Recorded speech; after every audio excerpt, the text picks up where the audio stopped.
Okay, അങ്ങനെ 2002 ലീവിന് നാട്ടിലേക്ക് വരുന്നു. അങ്ങനെ പിന്നെ ലീവ് ഒക്കെ അങ്ങനെയൊക്കെ ബന്ധുക്കളൊക്കെ കൊണ്ടുപോയി അങ്ങനെ കുറച്ച് സമയമൊക്കെ ചിലവാക്കി. അപ്പോൾ ആ സമയത്ത് ഞാൻ വിവാഹം കഴിച്ചിട്ടുണ്ടായിരുന്നത് ഗുരുവായൂരിൽ നിന്നാണ്. അപ്പോൾ വൈഫുണ്ട്, മകളുണ്ട്, 4 വയസ്സുള്ള മകളുണ്ട്. അപ്പോൾ അങ്ങനെ ഞങ്ങൾ കുറേ അവിടെയൊക്കെ കറങ്ങുമ്പോൾ ഇങ്ങനെ ഹാപ്പി ആയിട്ട് ഇങ്ങനെ നടക്കുകയാണ്.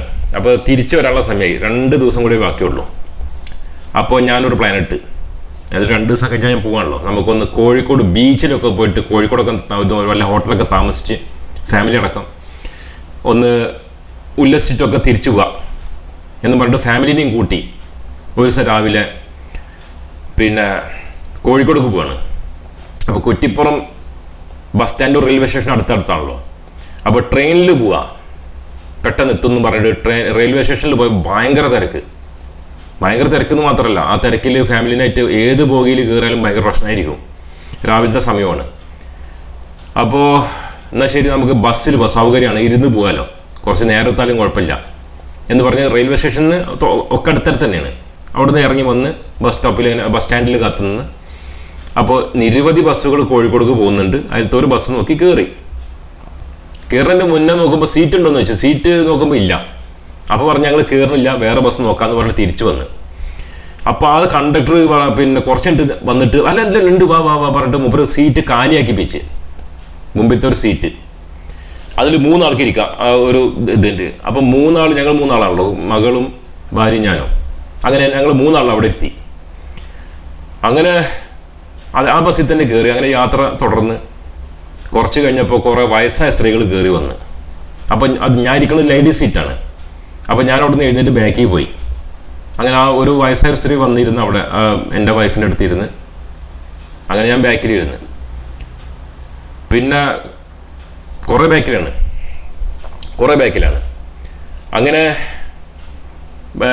യാത്ര തുടർന്ന്. ഈ ബസ്സാണെങ്കിൽ ഭയങ്കര എന്തോ ഒരു ബേജാറ് പോലെയാണ് ഓടിക്കുന്നത്, ഭയങ്കര തിരക്കുള്ള പോലെ, ഭയങ്കര ഹോണൊക്കെ അടിച്ച് ആകെ ചീറിപ്പാഞ്ഞ് സൈഡൊക്കെ ഓവർടേക്ക് ചെയ്ത് ഇനിയിപ്പോൾ ചിലപ്പോൾ എല്ലാ ബസ്സും അങ്ങനെ തന്നെ ആയിരിക്കും, എനിക്കറിയില്ല. അപ്പോൾ അങ്ങനെയാണ് പോകുന്നത്. അങ്ങനെ ഒരു ലോറിനെ ഓവർടേക്ക് ചെയ്തതിന് ശേഷം കോട്ടക്കൽ ഭാഗമൊക്കെ എത്തിക്കണ്. അവിടെ വെച്ചിട്ട് ഈ ബസ്സിൻ്റെ ആക്സിഡൻറ്റ് പൊട്ടി. കുറച്ച് ചെറിയൊരു കയറ്റം, വലിയൊരു കയറ്റമല്ല, ചെറിയൊരു കയറ്റമാണ്. അതിൽ ഭയങ്കര റേസ് ചെയ്ത് തോന്നുന്നുണ്ട് ഈ ലോറിനെ ഓവർടേക്ക് ചെയ്യാൻ വേണ്ടിയിട്ട്. അപ്പോൾ എൻ്റെ ആക്സിൽ പൊട്ടി. ഈ ആക്സിൽ റോട്ടിൽ, അപ്പോഴും ബസ് നല്ല സ്പീഡിൽ പോവാണ്. ഈ ആക്സിൽ റോട്ടിലോട് കുത്തിയോട് കൂടിയിട്ട് ബസ് മറിഞ്ഞു. ബസ് മറിഞ്ഞപ്പോൾ ഞാനൊക്കെ താഴെ സൈഡിലാണ്. അപ്പോൾ എൻ്റെ സൈഡിൽ തന്നെയാണ്, അവിടെ മുമ്പിൽ വൈഫും കുട്ടിയൊക്കെ അവിടെ ഫ്രണ്ടിൽ തന്നെയാണ് ഇരിക്കുന്നത്. എല്ലാവരും താഴെയാണ്, ആൾക്കാരൊക്കെ ഞങ്ങളുടെ മേലെ. അപ്പോൾ എന്താ സംഭവിക്കുന്നത് മനസ്സിലാവുന്നതിന് മുമ്പ് തന്നെ ആകെ ഒരു മാതിരി ഷോക്കായിരുന്നു എല്ലാവർക്കും. അപ്പോൾ എല്ലാവരും കൂടെ അലറാൻ തുടങ്ങി. അങ്ങനെ എൻ്റെ സീറ്റിലൊക്കെ പിന്നെ പുരുഷന്മാരായിരുന്നു. അവരെന്ത് ചെയ്ത് മേലുള്ളവരൊക്കെ മുന്തി ബസ്സിൻ്റെ പുറത്തേക്ക് ഇട്ട് അവരും ചാടി. അപ്പോൾ അവർ ചാടുന്ന കണ്ടിട്ട് ഞാനും ചാടി പുറത്തേക്ക്. അപ്പോൾ നോക്കുമ്പോൾ ബസ് മറിഞ്ഞിട്ടേ ഉള്ളൂ, വേറൊന്നുമില്ല. അങ്ങനെ എല്ലാ സ്ത്രീകളും മുമ്പിൽ കൂടെ അപ്പോഴും ചില്ലൊക്കെ പൊട്ടിച്ചു. ഡ്രൈവർ സൈഡിൻ്റെ ചില്ലൊക്കെ ആൾക്കാർ വന്നപ്പോഴത്തേക്കും ഓടിക്കൂടി ഒരുപാട് ആൾക്കാർ ഒക്കെ കൂടി ചില്ലൊക്കെ പൊട്ടിച്ചു. സ്ത്രീകളിലൊക്കെ വലിച്ച് പുറത്തേക്ക് ഇട്ടു. എല്ലാവരും പുറത്തേക്ക് വരികയാണ്.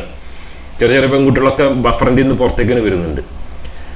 അപ്പോൾ ഭയങ്കര ജനം, അടുക്കാൻ പറ്റൂല, അത്രയും ജനങ്ങൾ അവിടെ നിന്നൊക്കെ ഓടിക്കൂടി. ഒന്നാമത്തെ മലപ്പുറമല്ലേ, അറിയാലോ, ജനങ്ങൾ ഒന്നിച്ച് ഓടിക്കൂടും സഹായിക്കാനൊക്കെ.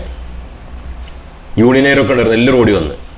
അപ്പോൾ ഞാൻ അങ്ങനെ നോക്കുക, വൈഫ് ഇപ്പോൾ പുറത്തേക്ക് വരും ഞാൻ അങ്ങനെ നോക്കുക, കാരണം എല്ലാവരും വന്നല്ലോ. അപ്പോൾ നോക്കുമ്പോൾ കാണുന്നില്ല. അപ്പോൾ ആരോ അവിടെ നിന്ന് ഏതോ യൂണിയനേരോ ആരാന്നറിയില്ല, ഈ ഇലക്ട്രിക് കമ്പി പൊട്ടിക്കെടുന്നിരുന്നു.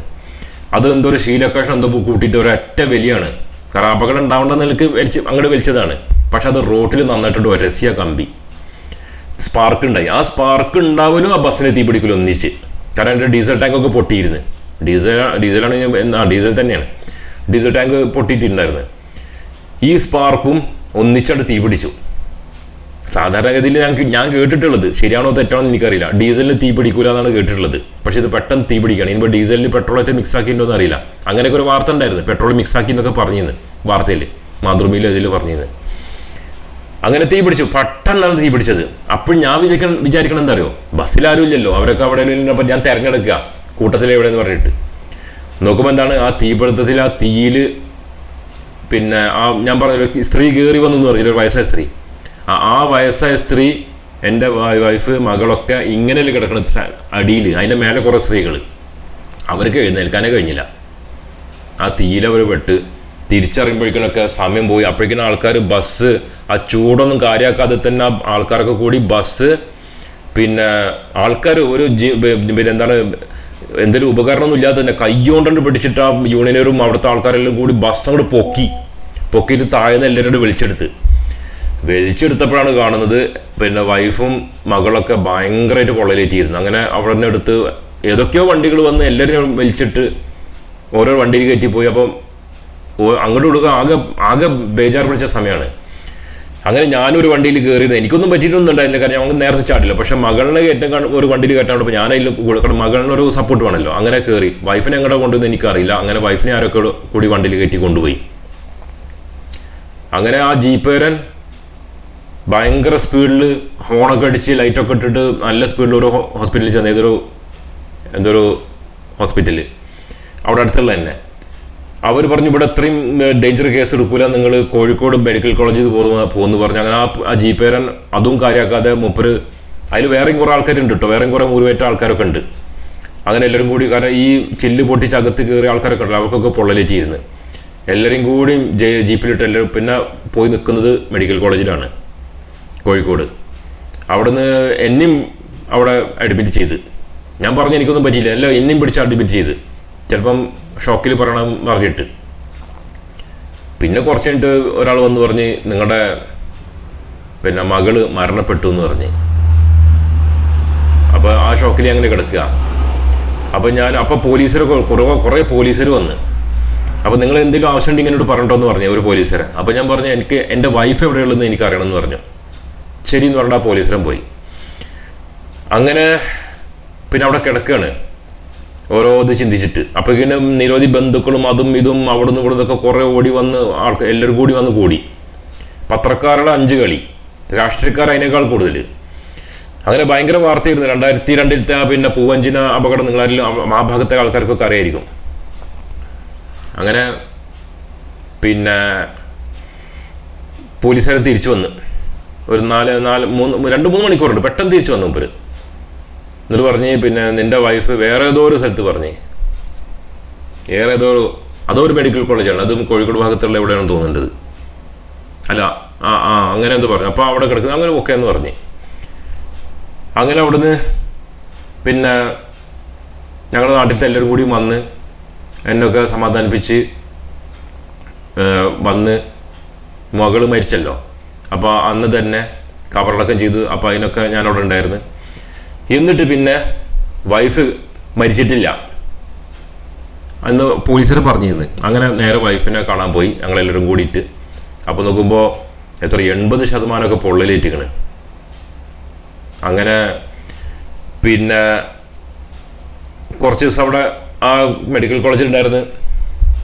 കോഴിക്കോട് മെഡിക്കൽ കോളേജെന്ന് തോന്നുന്നുണ്ട്. അതും അങ്ങോട്ട് മാറ്റി പിന്നെ അങ്ങനെ എന്തുവാണ് 2002 അങ്ങനെ കുറച്ച് ദിവസം കഴിഞ്ഞപ്പോൾ ഭാര്യ മരണപ്പെട്ടു. അങ്ങനെ പിന്നെ തിരിച്ചു പോകണം ജോലിക്ക്. 2 ദിവസം കഴിഞ്ഞാൽ ലീവ് തീരാനുള്ളൂ. അപ്പോഴേക്കിന് പിന്നെ കമ്പനി പറഞ്ഞു നീ എത്ര ലീവ് വെച്ചാൽ എടുത്തോ, കുഴപ്പമില്ല, അവർക്ക് കഴിഞ്ഞിട്ട് വന്നാൽ മതി എന്ന് എന്നെ വിളിച്ച് പറഞ്ഞു അവിടുത്തെ മാനേജർ. അങ്ങനെ നാട്ടിൽ കുറച്ച് നേരം നിന്നപ്പോൾ സുഹൃത്തുക്കളൊക്കെ പിന്നെ മാനസികം ആവണ്ടെന്നൊക്കെ വിചാരിച്ച് അവർ കുറേയൊക്കെ സപ്പോർട്ടൊക്കെ ചെയ്ത്. കാരണം ഇപ്പോൾ നോക്കിയാൽ ചിന്തയാണേ. കാരണം ഇന്നലെ തൊട്ട് അടുത്തുണ്ടായിരുന്ന ആൾക്കാർ ഇന്നില്ല എന്ന് പറയുമ്പോൾ ഭയങ്കരമല്ലേ. അങ്ങനെ എങ്ങനെയൊക്കെ ആയിട്ട് ഞാനത് പിന്നെ അതിൽ നിന്നൊക്കെ മുക്തനാവാൻ അങ്ങനെ ഞാൻ പിന്നെ നാട്ടിൽ നിന്ന കുറച്ച് കൂടുതൽ പ്രശ്നമാണ്. ജോലിയിൽ ഫോക്കസ് ചെയ്താൽ ഇപ്പോൾ ജോലിയിൽ ടെൻഷൻ ഉണ്ടെങ്കിൽ തന്നെ ടെൻഷൻ ഉള്ളത് നല്ലതാണ്, കാരണം ടെൻഷനിൽ ഫോക്കസ് ചെയ്ത് പോയിക്കോളല്ലോ. അങ്ങനെ ഞാൻ അധിക ദിവസമൊന്നും നാട്ടിൽ നിന്നില്ല, ഒരു 5 ദിവസം തന്നെ കൂടുതൽ നിന്നുള്ളൂ. എന്നിട്ട് അപ്പം തന്നെ തിരിച്ചു പോന്ന് ജോലിയിൽ കയറി. ആ ഒരു ഷോക്കിൽ നിന്ന് മാറാൻ, കാരണം ഇതൊക്കെ കണ്ണിന് മുമ്പിൽ ഇങ്ങനെ കാണുമല്ലേ, പിന്നെ ഒരു 2 വർഷം എടുത്തുണ്ടാവും. 2 വർഷം എടുത്ത് ആ ഷോക്കിൽ നിന്ന് മാറാൻ. അങ്ങനെ ഷോക്കൊക്കെ കഴിഞ്ഞ് പിന്നെ അപ്പോഴും എല്ലാ വർഷവും ലീവ് ഉണ്ടെങ്കിലും അപ്പോഴും ഞാൻ ലീവിന് വന്നില്ല. പിന്നെ 2004 ലീവിന് വരുന്നത്. അങ്ങനെ 2004 ലീവിൽ വന്ന് 1 മാസത്തെ ലീവാണ്. അങ്ങനെ പിന്നെ കുറേ ആൾക്കാർ വിവാഹം അതൊക്കെ പറഞ്ഞിട്ട് ഇങ്ങനെ ആലോചിക്കുന്നൊക്കെ ഉണ്ട്. എന്തിന് ആ അപകടം നടന്ന് എൻ്റെ വൈഫ് മരണപ്പെട്ടു എന്നുള്ള വാർത്ത വന്നല്ലോ ആ സമയത്ത് 2002 അപ്പുണ്ടൊരു കത്ത് വരുന്നത്. ഞങ്ങളുടെ നാട്ടിലൊരു പെണ്ണുണ്ട്, നല്ല പെണ്ണാണ്, വന്ന് വിവാഹം കഴിച്ചുകൂടെ പറഞ്ഞിട്ടൊരു കത്ത് വന്നിരിക്കണ്. മരിച്ചു ഇവിടെ വീടാകെ ദുഃഖം കൊണ്ട് ഇങ്ങനെ ഇതായി കിടക്കുമ്പോൾ അതിൻ്റെ ഇടയിൽ അത്. അപ്പോൾ രണ്ടാമത് വന്നപ്പോൾ കല്യാണം പറഞ്ഞിട്ട് കുറച്ച് ആൾക്കാർ ഇങ്ങനെ വന്ന് വേണോ വേണ്ടേ പറഞ്ഞിട്ട് ആ സമയത്തൊന്നും കല്യാണം കഴിക്കാനൊന്നും പറ്റിയില്ല. അങ്ങനെ അവിടുന്ന് പിന്നെ ലീവ് കഴിഞ്ഞ് തിരിച്ചു വന്ന് പിന്നെ ലീവിന് പോയില്ല ഞാൻ. കാരണം നാട്ടിൽ പോയിട്ട് വലിയ കാര്യം, 30 ദിവസത്തിന് പറഞ്ഞാൽ ഒരു ജാതി ഭ്രാന്താണ്. അങ്ങനെ പിന്നെ 2004, 5, 6, 7 2007 ജോലി രാജിവെക്കുകയാണ് ഞാൻ.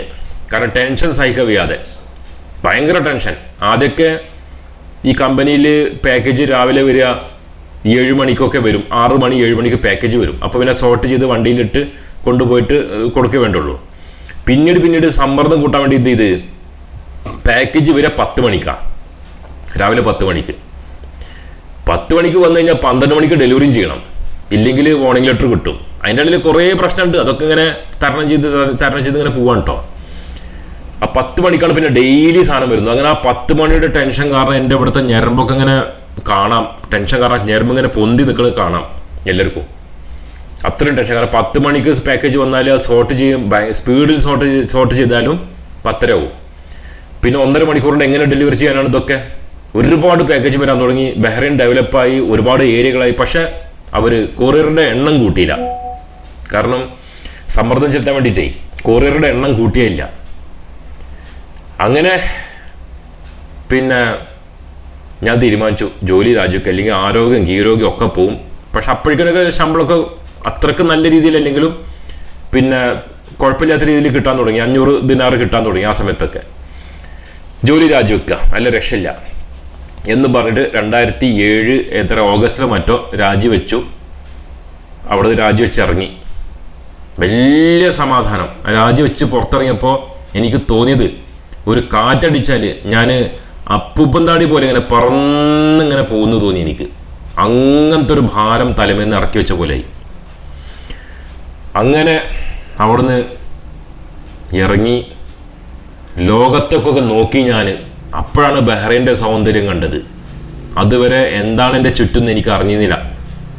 എന്തിന് സ്വന്തം വാപ്പ വന്നാൽ പോലും എനിക്ക് തിരിഞ്ഞു നോക്കാൻ സമയം ഉണ്ടായിരുന്നില്ല. ഭക്ഷണം കഴിക്കാൻ സമയമില്ല. പലപ്പോഴും ഞാൻ ചിന്തിച്ചിട്ടുണ്ട് മറ്റുള്ളവർക്ക് എന്ത് സുഖമാണ്.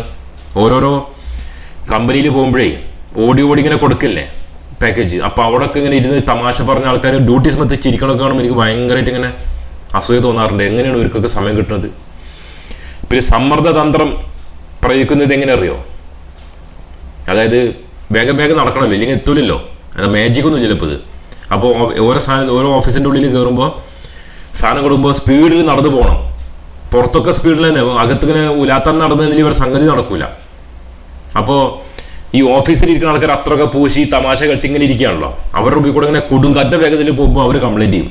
കമ്പനിയിൽ വിളിക്കും, അത് നിങ്ങളുടെ കൊറിയർ എത്ര സ്പീഡിൽ നടക്കണം ഇവിടെ എന്ന് പറയും, കംപ്ലൈൻറ്റ് ചെയ്യും. ഉടനെ തന്നെ മാനേജർ എന്നെ വിളിക്കും ചീത്ത പറയാൻ. മാനേജർക്ക് അറിഞ്ഞൂടെ കൊറിയർ കമ്പനി എന്താണെന്നുള്ളത്?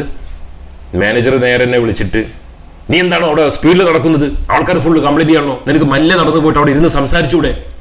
കസ്റ്റമറോടൊക്കെ ഒന്ന് സംസാരിക്കുക 10 മിനിറ്റ്, അങ്ങനെയൊക്കെയല്ലേ ചെയ്യുക പറഞ്ഞത് ആദ്യം ഏറിയാണ്. അപ്പോൾ കസ്റ്റമറോട് ഇരുന്ന് 10 മിനിറ്റ് സംസാരിക്കണം. 10:80 പാക്കേജ് 12 മണിക്ക് മുമ്പ് ഡെലിവറി ചെയ്യണം. അത് ലേറ്റ് ആയിട്ടെങ്കിൽ എന്തെങ്കിലും ലേറ്റ് ആയെന്ന് ചോദിക്കും, വാർണിംഗ് ലെറ്റർ തരും. പക്ഷെ 10 മിനിറ്റോടെ ഇരുന്ന് സംസാരിക്കും വേണം ഓരോ കസ്റ്റമറുടെ അടുത്ത് എന്നൊക്കെ പറഞ്ഞിട്ടുള്ള ഒരു പ്രാന്തന്മാരുടെ നിയമമാണ് അവിടെ. അവിടെ പ്രാന്തന്മാരെന്ന് അറിഞ്ഞിരിക്കുന്നത് ഫെഡെക്സിൽ ആ സമയത്ത്. ഇപ്പം എങ്ങനെയാണെന്ന് എനിക്കറിയില്ല. ഫുള്ള് 1-ാം നമ്പർ വിഷപ്പാമ്പുകളും പ്രാന്തന്മാരും വരുന്നു. ഒന്നും അറിയാത്ത പോലെ പ്രാന്തന്മാരെ പിടിച്ചിട്ടിരിക്കുന്നു മേലെ മാനേജർ ഗിനേജർ എന്നൊക്കെ പറഞ്ഞിട്ട്. അങ്ങനെ എന്തായാലും വേണ്ട ഇതൊക്കെ അങ്ങനെ ഒരുപാട് സംഗതി ഉണ്ട്. അതുകൊണ്ടാണ് ഞാൻ പറഞ്ഞത് ഒരു അപ്പൂപ്പന്താടി പോലെ വെയിറ്റ്ലെസ് ആയി എന്ന് ഞാൻ പറഞ്ഞല്ലോ. എൻ്റെ ടെൻഷനൊക്കെ മാറി, ഞരമ്പൊക്കെ താഴെ പോയി, എൻ്റെ മുഖത്തൊക്കെ ഒരു വെളിച്ചം വന്ന് ഹാപ്പിയായി. ആദ്യമായിട്ട് ഞാൻ ചിരിക്കാൻ തുടങ്ങി, തമാശ പറയാൻ തുടങ്ങി. അങ്ങനെ ബൈ പറഞ്ഞ് 7 കൊല്ലത്തെ, 1 കൊല്ലം പിടിച്ചു നിൽക്കാൻ പറ്റില്ല എന്നാണ് വിചാരിച്ചത്. അങ്ങനത്തെ പൊളിറ്റിക്സ് ഗെയിമാണ് അവർ കളിച്ചത് എല്ലാം കൂടിയിട്ട്. 7 കൊല്ലം പിടിച്ചു നിന്ന് അങ്ങനെ ഇറങ്ങി. അങ്ങനെ നാട്ടിൽ വന്ന് ഉടനെ തന്നെ എല്ലാവരും കല്യാണം അറിയാലോ. എല്ലാവരും കല്യാണത്തിന് എന്നോട് ഇഷ്ടമുണ്ടായിട്ടൊന്നല്ല കല്യാണം പറയണത്. അവർക്ക് എല്ലാം കിട്ടും, ഇവരെ കല്യാണം കെട്ടിച്ചാൽ നമുക്ക് കമ്മീഷൻ കിട്ടും പറഞ്ഞിട്ടാണ് പിന്നാലെ നടക്കുന്നത്. അങ്ങനെ പറയുന്നത് എന്താ വെച്ചാൽ ദുരിതങ്ങളുടെ ഒരു ഓളം പറയാണ്. അങ്ങനെ അത് നമുക്ക് അടുത്ത എപ്പിസോഡിൽ പറയാം. ഈ എപ്പിസോഡ് ഇത്ര മാത്രമേ ഉള്ളൂ.